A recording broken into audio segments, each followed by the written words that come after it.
The words hit me like a fist to the chest. "Why don't you just vanish?" Laura's voice was sharp, her eyes blazing as she pointed toward the door. My daughter-in-law, her face twisted with anger, stood in the middle of the living room, the same living room I'd helped furnish when they bought this house. My son, Michael, my only child, stood beside her, arms crossed, his jaw tight. "Mom," he said, his voice cold as the March wind outside, "we'd be happier without you meddling." I froze. The air felt thick, poisoned by their words. The framed photo on the coffee table, me, Michael, Laura, and the grandkids, Sophie, and Liam, smiling at last summer's picnic, seemed to mock me. Laura's hand trembled as she grabbed it, and before I could blink, she hurled it to the floor. The glass shattered, a jagged sound that echoed in my bones. Shards scattered across the hardwood, catching the dim light of the lamp. Has a family fight ever broken your heart? Subscribe to our channel and share your story in the comments. Your words might be the comfort someone needs tonight. I didn't cry, not then. My hands shook as I reached for my purse, clutching it like a lifeline. My dignity, what was left of it, felt like a fraying thread. "Fine," I whispered, my voice barely audible. I stepped over the broken glass, my heels clicking, against the floor, and walked out into the night. The door slammed behind me, a final punctuation to their rejection. The cold bit at my face as I slid into my car. At 71, I thought I'd seen every kind of hurt life could throw at me. I'd buried my husband, raised Michael alone, worked 2 jobs to keep food on the table. But this? Being told I was unwanted, a burden by the family I'd given everything. 2? It was a pain I didn't know how to carry. I started the engine, my hands trembling on the steering wheel. The familiar road back to my house, the old colonial on Chestnut Street, blurred through tears I refused to let fall. Stoplights, street signs, the gnarled maple tree at the corner of Oak Street, they all faded into a haze. My mind replayed those words on a vicious loop. "Why don't you just vanish?" "We'd be happier without you." Had they meant it? Every Sunday dinner I'd cooked, every weekend I'd spent babysitting Sophie and Liam, every time I'd dropped everything to help. Had they been wishing I'd disappear all along? The house I'd called home for decades loomed ahead, its white clapboard facade glowing faintly under the porch light. It was the same house where I'd raised Michael, after Tom's cancer took him too soon. The same house where I'd bandaged Michael's scraped knees, cheered at his basketball games, and stayed up late helping him with algebra. The house they assumed they'd inherit someday. I pulled into the driveway, the crunch of gravel under, my tires the only sound in the stillness. Inside, the silence was deafening. No laughter from Sophie and Liam, no clatter of dishes from a family dinner. Just me and the steady tick of the grandfather clock in the hallway, counting down the minutes of a life that suddenly felt irrelevant. I sank into the armchair by the window, staring out at the darkened neighborhood. Lights flickered on in other homes, families eating together, kids being tucked into bed. Normal life, moving forward while mine had just shattered. I'd helped. Michael and Laura buy their house, a cozy 2-story in a quiet Massachusetts suburb. I'd spent countless weekends there, watching the grandkids so they could have date nights, bringing homemade lasagna when they were swamped with work, even sewing curtains for their dining room. I thought I was part of their world, essential, needed. When had that changed? When had I become the meddler, the intruder, the one they wanted gone? My phone sat silent on the armrest. No text from Michael, no apology from Laura. Not even a call from Sophie or Liam asking when I'd come play again. Did they even notice I was gone? "Why don't you just vanish?" The words clawed at me, echoing in the empty house, in the empty spaces of my heart. I was 71 years old, and my own family had just told me I was better off gone. Where are you watching from? drop a comment and let us know. Your story matters. As the grandfather clock struck 10, I sat there, unmoving, the weight of their words pressing down. Had I been blind to their resentment? Or had they been blind to everything I'd done for them? The night deepened, and something stirred inside me. A flicker of resolve I hadn't felt since I was widowed at 41, left to raise a grieving boy alone. They wanted me to vanish. Maybe it was time I did, just not in the way they expected. The grandfather clock's ticking filled the silence of my colonial home, each second pulling me deeper into memories I wasn't sure I wanted to face. The armchair cradled me, its worn fabric familiar under my fingertips, but the house felt different tonight, foreign like a museum of a life that no longer belonged to me. I closed my eyes, and the past came rushing back, vivid as the shattered glass still glinting in my mind from Michael and Laura's living room. Michael was my everything after Tom died. 30 years ago, cancer stole my husband, leaving me a 41-year-old widow with a 10-year-old boy who didn't understand why his dad wasn't coming home. I can still see Michael's small face, tear-streaked, asking me at the funeral, "Mom, who's going to teach me to shoot hoops now?" I made a promise then, to him and to myself. I'd be enough. I'd be his mother, his father, his cheerleader, his safe place. And for a long time I was. We were a team, Michael and me. I worked 2 jobs, days at the bank, nights teaching piano, lessons in our living room, the same piano that still sits in the corner of this house. My fingers ached from typing and playing, but I never let Michael see it. I was at every basketball game, cheering so loud my throat went hoarse. I stayed up past midnight helping him build science projects, volcanoes that erupted with baking soda and vinegar, poster boards covered in his careful handwriting. We'd laugh, sprawled on the dining room floor, glue sticks and glitter everywhere. Those nights, the house felt alive, full of our dreams. I taught him to drive in the empty lot by the high school, gripping the passenger seat as he jerked the clutch. I cried when he got his acceptance letter to Boston College, and we celebrated with pizza and root beer, just the 2 of us. He'd hug me and say, "You're the best, Mom." I believed him. I thought we'd always be that close, that nothing could break us. But then came Laura. Have you ever watched someone you love drift away? Share your story in the comments. Your voice could help someone feel less alone. Laura was a force, smart, driven, a lawyer with a quick smile, and quicker opinions. Michael met her at a law school mixer, and I could see why he fell for her. She was ambitious, confident, everything I'd hoped he'd find in a partner. When he brought her to Sunday dinner, I set the table with my grandmother's china, made my famous pot roast, and tried to make her feel like family. "Welcome, Laura," I said, squeezing her hand. She smiled, but there was a reserve in her eyes, a wall I couldn't quite scale. I wanted to love her, and I tried. When they got married, I sewed the flower girl's dress for Laura's niece, stayed up late, hemming it by hand.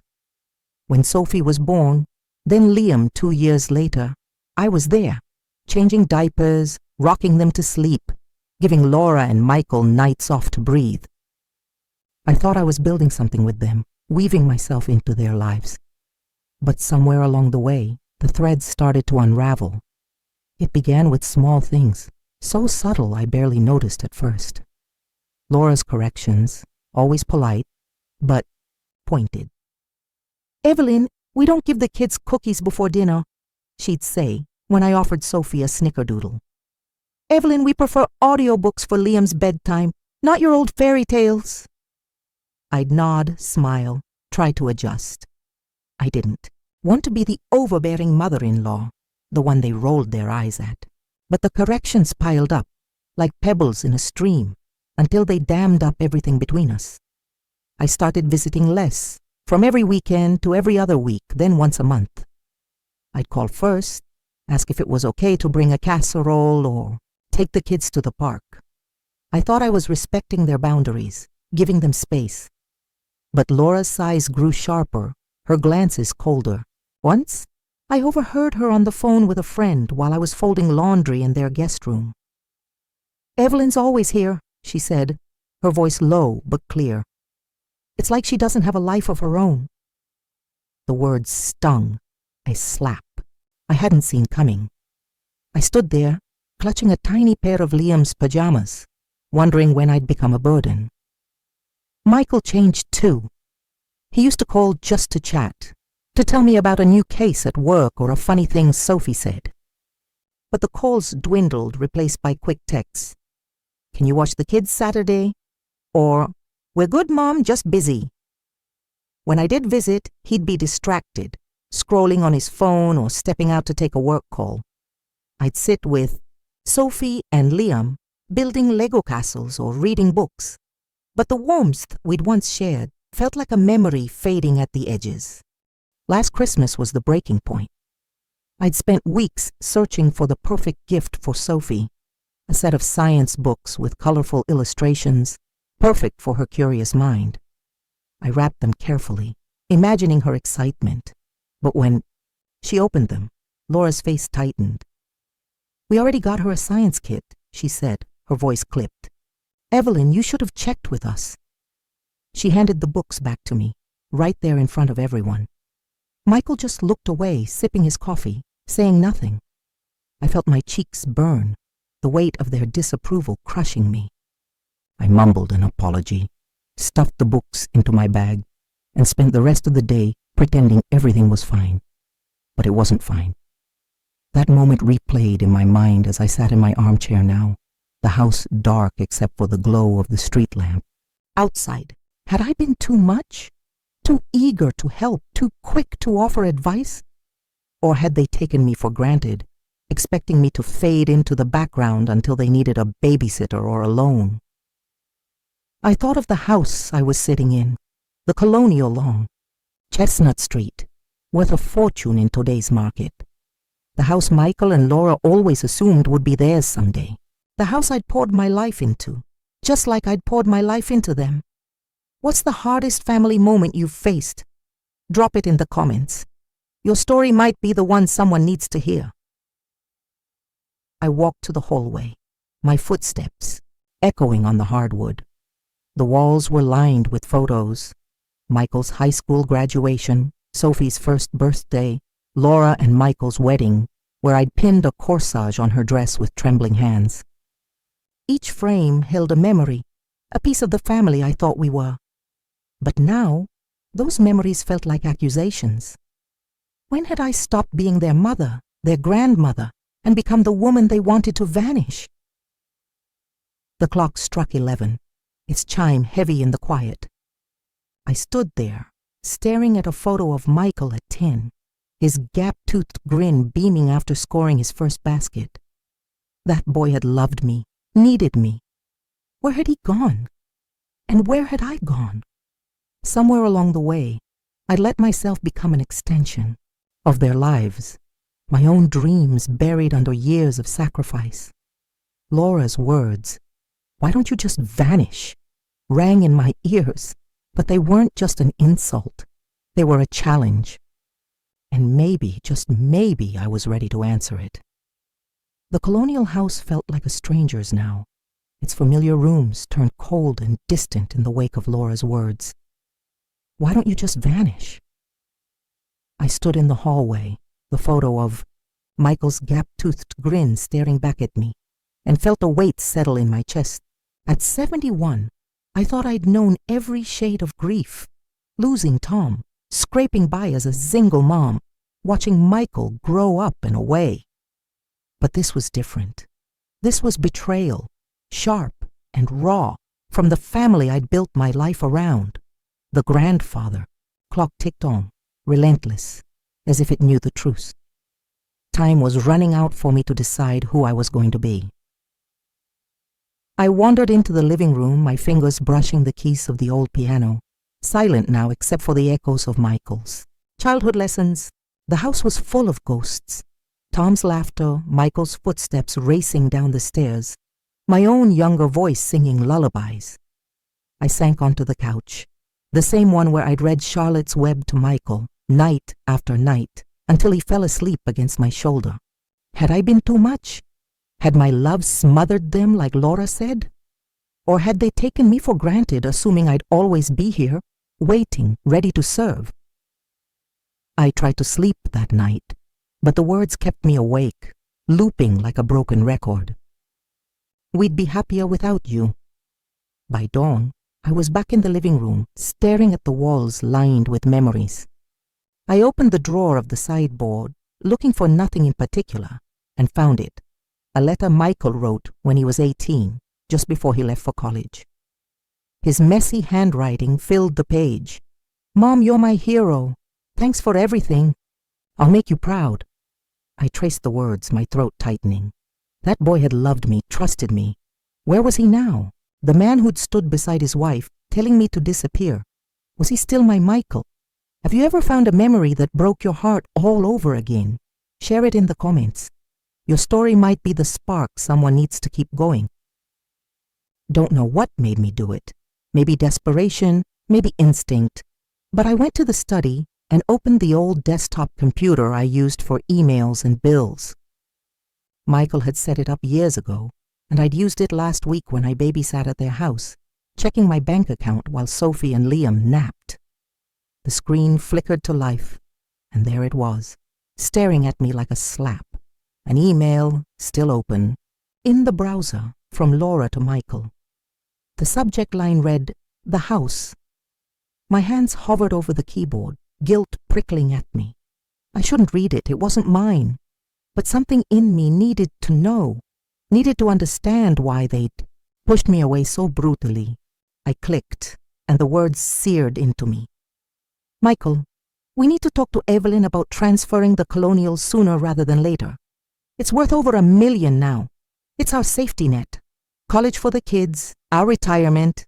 She's not getting any younger, and we can't risk her changing her mind." I read it again, then a third time, my pulse hammering in my ears. A safety net, college funds, retirement. They weren't just resenting my presence, they were planning around my absence. I wasn't their mother, their grandmother, not to them. I was a house, a dollar sign, a future payout they were counting on. The realization hit like a physical blow, stealing my breath. All those years of love, sacrifice, late nights and early mornings, had they been reduced to this? A real estate transaction? I stumbled to the kitchen, the email burning in my mind. The photo frame I'd salvaged from their house, the one Laura had shattered, sat on the counter, its cracked glass glinting under the light. I picked it up, my fingers trembling, and saw us, Michael, Laura, Sophie, Liam, me, smiling at that summer picnic. I thought we were a family. But to them I was a means to an end, a stepping stone to their future. "She's not getting any younger." Laura's words echoed, cold and calculating. They were waiting for me to die. Outside, the sky churned with storm clouds, the air heavy with the promise of rain. Thunder rumbled in the distance, a low growl that matched the anger rising in me. I'd given them everything, my time, my money, my heart. I'd helped them buy their house, watched their kids, sewn their curtains, cooked their meals, and this was my reward. To be a footnote in their financial plan, a house they'd inherit when I was gone. Something snapped inside me, a resolve I hadn't felt since I was 41, standing at Tom's graveside, vowing to raise Michael alone. I wasn't just going to vanish, not the way they wanted. If they saw me as a house, a legacy, then I'd take that away. I'd take myself back. I grabbed my phone and dialed Margaret Klein, my attorney of 20 years, her number still pinned to the fridge from when she'd handled Tom's estate. "Evelyn?" Margaret's voice was warm, surprised. "It's early. Everything okay?" "I want to sell the house," I said, my voice steady despite the storm brewing outside. The Colonial, all of it. There was a pause. Your family home, the one you've always said would stay with Michael. Things change, I said simply. Find me a cash buyer, someone who can close fast. Evelyn, this is big, Margaret said, her tone cautious. Have you talked to Michael? The house has been in your will for him and the kids for years. I'm aware, I said, my eyes on the cracked photo frame. I'm not doing this for him anymore. I'm doing it for me. She hesitated, then said, Okay, I'll make some calls. But are you sure? This isn't like you. Was I sure? The question lingered as thunder cracked overhead, shaking the windows. I thought of Laura's email, Michael's silence, the broken glass at my feet. I'm sure, I said. It's time. What's the boldest decision you've ever made to take back your life? Drop it in the comments. Your courage could inspire someone watching right now. That night the storm broke, rain lashing the house like it was trying to wash away the past.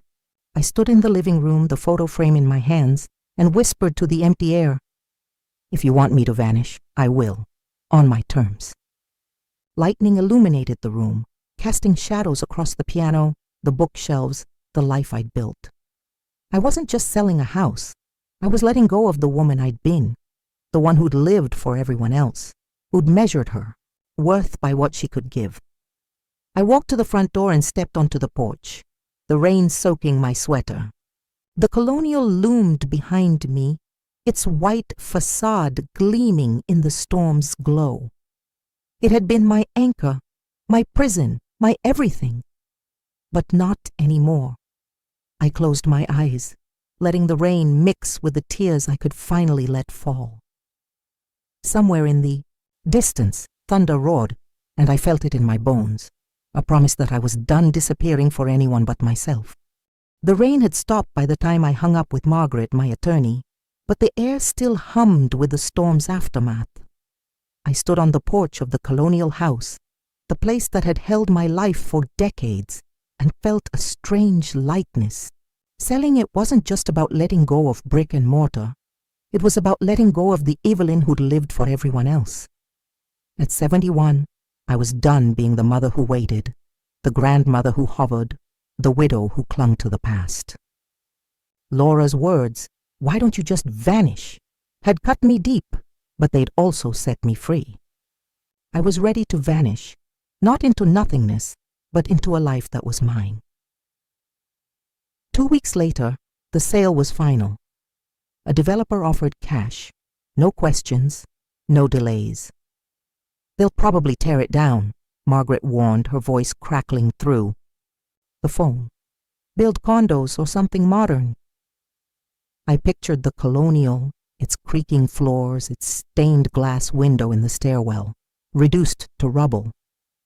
It should have hurt, but instead, I felt unmoored, like a ship finally slipping its anchor. "Let them," I said. "I'm done holding on to the past." I used the money to buy a cottage in Cape Cod, a small, weathered place perched on a bluff, overlooking the Atlantic. It was nothing like the Colonial, no grand staircase, no sprawling rooms, but it had wide windows that framed the ocean's endless blue, a porch swing that creaked in the breeze, and a quiet that felt like a gift. I moved in on a crisp April morning, carrying just what mattered: my old piano, a box of photo albums, Tom's favorite armchair, and a single painting of a lighthouse I'd bought on impulse. Everything else, the dining table that seated 10, the china I'd used for Sunday dinners, I donated or sold. This wasn't a house for a family legacy. It was a home for me. Have you ever started over in a way that scared you breathless? Share your story in the comments. Your courage might light the way for someone else. The first night, I sat on the porch swing, a mug of chamomile tea warming my hands. The waves crashed below, a steady rhythm that drowned out the echo of Laura's voice in my head. I'd always thought of the ocean as restless, But now it felt like a promise, constant, alive, moving forward no matter what. I unpacked slowly over the next few days, choosing each item with care. A shelf for books I'd always meant to read. A vase for wildflowers I'd pick on walks. A small easel by the window because I'd signed up for a painting class in town, something I hadn't done since high school. Every choice felt like a declaration. This is who I am now. I started walking the beach each morning, the sand cool under my bare feet. I'd collect shells, scallops, clams, the occasional spiral of a whelk and line them on my windowsill like treasures. The locals nodded as I passed, their faces weathered by salt and sun. One woman, Ellie, who ran the coffee shop down the road, waved me over one day. "You're the new one, aren't you?" she said, pouring me a latte. "What brought you? To the Cape?" I hesitated, then said, "A chance to start over." She smiled, her eyes crinkling. "Best reason there is. I threw myself into this new life, tentative at first, then with a hunger I hadn't felt in years. The painting class was held in a community center that smelled of turpentine and coffee. Our teacher, a wiry man named Paul, taught me to mix colors, cerulean for the sea, ochre for the dunes. My first painting was terrible, all smudges and wrong proportions, but I laughed when I finished it, a real laugh, the kind that starts in your belly. I hung it on my wall anyway, right next to the lighthouse. It wasn't about perfection. It was about trying. I booked a trip to Ireland, a group tour I found in a brochure at Ellie's coffee shop. I'd always wanted to see the cliffs of Moher, the green hills, the pubs where fiddles played late into the night. Tom and I had planned to go, back when we were young and thought we had forever. I'd put it off for decades, always for someone else. Michael's tuition, the grandkids' needs, Laura's endless lists. Now I was doing it for me. The deposit was non-refundable, a commitment to myself I couldn't back out of. But the silence from Michael and Laura gnawed at me. A week after I moved, my phone buzzed with a text from Michael, the first since our fight. "Mom, you sold the house without telling us. That was our future." The words stung, but they also confirmed what I'd feared. To them, I was the house, the inheritance, not a person with dreams of her own. I stared at the screen, my thumb hovering over the reply button. Part of me wanted to explain, to beg them to understand, but another part, the part that had walked out of their house without... My head held high, knew I didn't owe them that. I turned off the phone and went back to my painting. What's the hardest silence you've ever faced? Drop it in the comments. Your story could be the strength someone needs today. One night I woke from a dream so vivid it left me breathless. Tom was there, sitting in his old armchair, his eyes soft like they used to be. "You're doing it, Evie," he said, using the nickname only he ever called me. "You're living. Don't stop." I sat up in bed, the moonlight spilling through the cottage window, and felt tears on my cheeks. It wasn't just a dream. It was a reminder of the promise I'd made to myself, to him, to live before it was too late. But the ache for Sophie and Liam never faded. I missed their sticky hugs, the way Liam's eyes lit up when I read him stories, the way Sophie would braid my hair with clumsy fingers. I kept their photos on my fridge, a snapshot of them at the beach, another from a zoo trip last summer. I wondered if they missed me, if Laura and Michael had told them I was gone, or if they'd just moved on, their little lives too full to notice my absence. The thought was a knife, twisting deeper each time it came. Then a month into my new life, another message came, this one from Laura. "Evelyn, we need to talk. What you did was reckless. You can't just erase our family's history." Reckless. The word made me laugh, a bitter sound that echoed in the cottage. Erasing history? I'd spent my life preserving it, every scraped knee, every holiday, every sacrifice. They were the ones who tried to erase me. I didn't reply. Instead, I walked to the beach, the waves roaring under a bruised sky. I stood there, letting the salt air fill my lungs, and made another promise. I wouldn't let their anger pull me back. I was building something new, something that belonged to me. The days turned into weeks, each one a step further from the woman I'd been. I painted a seascape that Paul called promising. I joined a book club at the library where I argued about Jane Austen with Ellie and a retired professor named Ruth. I bought a journal and started writing. Nothing fancy, just thoughts, dreams, fragments of the life I was stitching together. One entry read, "I thought vanishing meant losing myself, but maybe it's the opposite. Maybe it's finding who I was all along." I wasn't naive. I knew Michael and Laura wouldn't let this go. The house had been their safety net, their plan for the kids' college, their retirement. Selling it wasn't just a financial blow, it was a declaration that I wasn't theirs to control anymore. I braced myself for the fight I knew was coming. But for the first time in years, I felt ready. The ocean stretched before me, vast and unyielding, and I was learning to be like it, steady, powerful, moving forward no matter what. The sun was dipping below the horizon, painting the Cape Cod sky in shades of coral and gold, when I heard the crunch of tires on the gravel outside my cottage. I was on the porch swing sketching a seagull in my journal, the ocean's rhythm a steady heartbeat in the background. 2 months had passed since I'd sold the colonial house.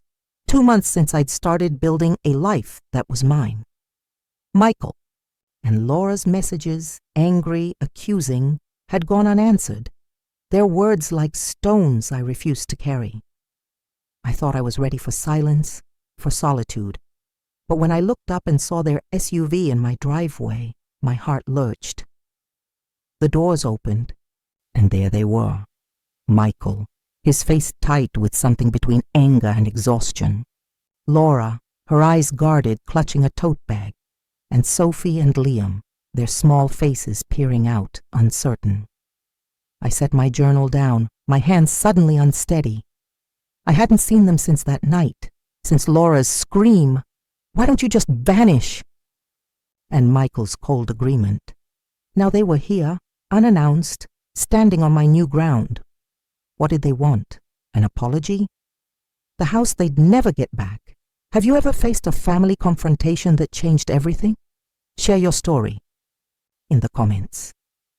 Your truth might be the courage someone needs. I stood as they approached, smoothing my sweater, a soft teal one I'd bought at a boutique in town, a far cry from the muted cardigans I used to wear. Sophie broke the tension first, running up the steps. "Grandma," she cried, throwing her arms around me. Liam followed, his hug fierce, his hair smelling of shampoo and sunshine. I held them tight, my throat burning. Whatever happened next, these kids were still mine, still loved me. That much I knew. Michael cleared his throat, his hands shoved in his pockets. "Mom, we need to talk." His voice was clipped, but there was a tremor beneath it, like he was holding something back. Laura stood beside him, her lips pressed thin, her eyes darting to the cottage as if it were an insult. "Can we come in?"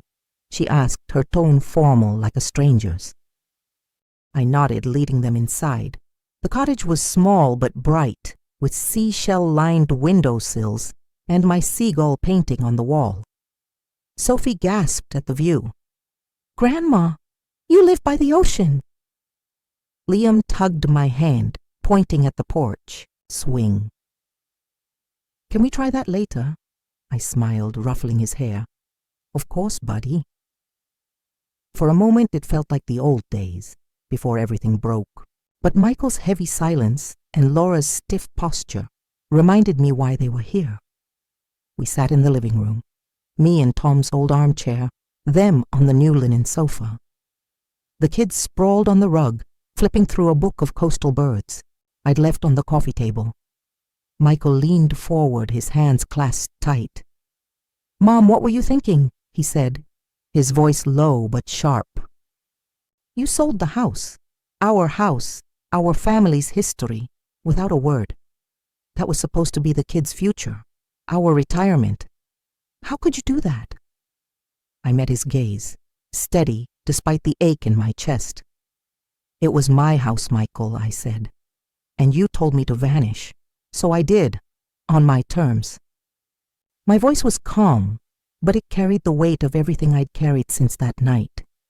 The shattered photo frame, Laura's email plotting their financial future, the years I'd poured into them only to be cast aside. Laura's face flushed. That's not fair, Evelyn. We were upset, yes, but we didn't mean for you to erase everything. The colonial was supposed to stay in the family. You knew that. She gestured at the cottage, her voice rising. And now you're here, in this place, acting like none of us matter? I took a breath, the ocean's hum grounding me. You made it clear I didn't matter, I said. You called me a meddler, told me you'd be happier without me. And then I found your email, Laura. Their eyes widened, Michael's mouth opening slightly. The one where you talked about transferring the house, planning your future around my death. Tell me, was I ever more than a safety net to you? The room went still, the kids' chatter fading as they sensed the tension. Laura's hand flew to her mouth, her face paling. You read that? She whispered. Michael ran a hand through his hair, a gesture so like Tom's it hurt to watch. Mom, we didn't mean it like that, he stammered. It was just a discussion, a plan for down the road. A plan that counted on me being gone, I said, my voice steady but laced with pain. I gave you everything, my time, my love, my home, and you reduced me to a house you'd inherit someday. I deserved better. What's the hardest truth you've had to face about your family? Drop it in the comments. Your story could help someone find their strength. Laura's eyes filled with tears, but she didn't look away. I felt judged by you, Evelyn, she said, her voice trembling. From the start, it was like nothing I did was good enough. The way you'd suggest books for Sophie, or tell me how to organize the kitchen, or give Liam cookies when I'd said no, it felt like you thought I wasn't a good mother, like you were always waiting to fix my mistakes. Her words hit hard, a mirror I hadn't wanted to look into. I thought of the Christmas gift I'd given Sophie, the science books. Laura had returned and the times I'd rearranged their pantry to help. Had I been so sure of my way that I'd overlooked hers? I didn't mean to judge you, I said softly. I was trying to be part of your lives, to share what I knew.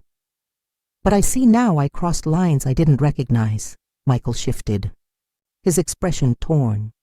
We should have talked to you, Mom, he said. Instead of letting it build up, we got frustrated, and that night, we said things we didn't mean. But selling the house? That felt like you were punishing us, cutting us out. I leaned back in the armchair, the weight of their words settling. It wasn't punishment, I said. It was survival. When you told me to vanish, something broke in me, but something else woke up. I realized I'd spent my life living for you, for the kids, for Tom's memory. I needed to live for me. Laura wiped her eyes, her voice barely a whisper. So what? Now, you've sold our history, moved here, started over. Where does that leave us? I took a deep breath, ready to drop the truth I'd been holding. I haven't erased you, I said. I used part of the money to set up college funds for Sophie and Liam. Irrevocable trusts they'll get at 18, no matter what happens between us. Their jaws dropped, Michael's eyes widening in shock. The rest, I continued, I'm using to live. I'm going to Ireland next month. After that, maybe Japan. I'm painting, writing, breathing for the first time in years. I'm not vanishing from your lives. I'm showing up as myself. Sophie looked up from the rug, her voice small. Grandma, you're going away. Liam's lip trembled and my heart twisted. I knelt beside them, pulling them close. Not away from you, I said. I'll always be your grandma. But I need to see the world, to be happy in my own way. You'll visit me here, okay? We'll build sand castles, swing on the porch. Michael's voice cracked. Mom, you're different. The hair, the clothes, this place. It's like you're someone else. I'm still me, I said, standing. Just the me I buried under everyone else's needs. I love you, all of you, but love doesn't mean I stop being a person. Laura nodded slowly, her expression softening. The kids miss you, she said. They keep asking why you stopped coming. We told them you needed time, but we didn't know how to explain this. She paused, then added, I didn't realize how much I was pushing you away. The air felt lighter, like a storm had passed. It wasn't forgiveness, not yet, but it was a start. Stay for dinner, I said, surprising myself. Let's talk, really talk. No more hiding what we feel. They agreed, and as I pulled ingredients from the fridge, fresh cod, lemons, herbs I'd grown on the porch, Sophie and Liam ran to the swing, their laughter drifting through the open window. Michael helped set the table, his movements hesitant but willing. Laura stood by the counter, watching me chop parsley. This place suits you, she said quietly. You seem free. I smiled, the first real smile I'd felt in months. I am, I said, and I want you to be part of it, but it's going to be different now. We set boundaries, we speak up, we respect each other. Deal? Deal, she said, a flicker of a smile breaking through. The dinner that night in my Cape Cod cottage wasn't like the old Sunday suppers at the Colonial House, with their heavy china and hours of preparation. It was simpler: grilled cod, a salad with herbs from my porch garden, and a loaf of crusty bread from Ellie's coffee shop. But as I watched Sophie and Liam giggle over their lemonade, Michael passed the butter to Laura, and Laura smiled at something. Liam said, I felt a warmth I hadn't known in months. It wasn't perfect. The cracks between us, widened by that night, by Laura's scream to vanish, by my sale of the house, were still there. But we were here, together, trying. And that was enough for now. 3 months have passed since that evening, and we've carved out a new normal, fragile but honest. Sunday dinners rotate, sometimes at my cottage, with the ocean's hum as our backdrop, sometimes at Michael and Laura's, where the kids' toys spill across the living room. I babysit once a month, on my terms, picking Sophie and Liam up for ice cream or a walk on the beach. I don't rearrange their kitchen or suggest books unless Laura asks. They don't assume I'll drop everything for them. It's a dance, this balance of love and independence, and we're still learning the steps. Laura surprised me most. One Sunday, as we washed dishes side by side, she told me she'd started painting again, watercolors, something she'd loved in college, but set aside for motherhood and work. Watching you with your art, she said, her hands in soapy water, it made me realize I'd lost that part of myself. I nodded, remembering my own easel by the window. It's never too late to find it, I said. She smiled, a real smile, and for the first time, I saw her not as my daughter-in-law, but as a woman like me, navigating her own way. It's a fragile thread between us, but it's there, growing stronger with each honest conversation. Michael's taken longer to adjust. The first time he visited, he stood on my porch, staring at the ocean and said, "This doesn't feel like you, Mom. It's so different." I laughed, the sound catching in the salt air. "It's exactly me," I said. "Just the me you didn't know." He's quieter now, more thoughtful. Last week, as we walked the beach with the kids, he admitted, "I didn't. See how much we took you for granted. I'm sorry, Mom. I squeezed his arm, the ache of that night still there but softer. "We're learning," I said. "All of us. Have you found a new way to connect with your family after a rift? Share your story in the comments. Your journey could inspire someone watching. My trip to Ireland changed me in ways I didn't expect. 10 days of emerald hills, cliffs that dropped into the wild Atlantic, and pubs where laughter and fiddles spilled into the night. I walked the streets of Galway, my camera heavy around my neck, snapping photos of stone walls and sheep grazing under grey skies. I sent postcards to Sophie and Liam from every stop. A lighthouse for Liam, a castle for Sophie, promising to tell them stories when I got back. I didn't call home every day, didn't worry about what I was missing. For the first time, I was fully there in my own life, not someone else's. I met others on the tour, people who'd rewritten their stories like I was doing. A widower from Chicago who'd taken up poetry after his wife's death. A retired nurse from Dublin who'd hiked the Camino de Santiago alone at 68. "This is our time," she told me over tea in a cliffside cafe. "The world tells us to slow down, but we're just beginning." I carried her words home, tucked them into my journal beside sketches of the Irish coast. Back in Cape Cod, the kids were waiting with a surprise. A scrapbook they'd made with Laura, pages ready for my Ireland photos.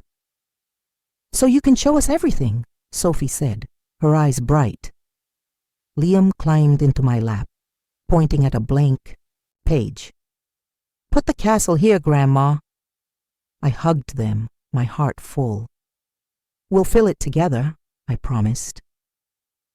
Michael watched from the doorway, a faint smile on his face.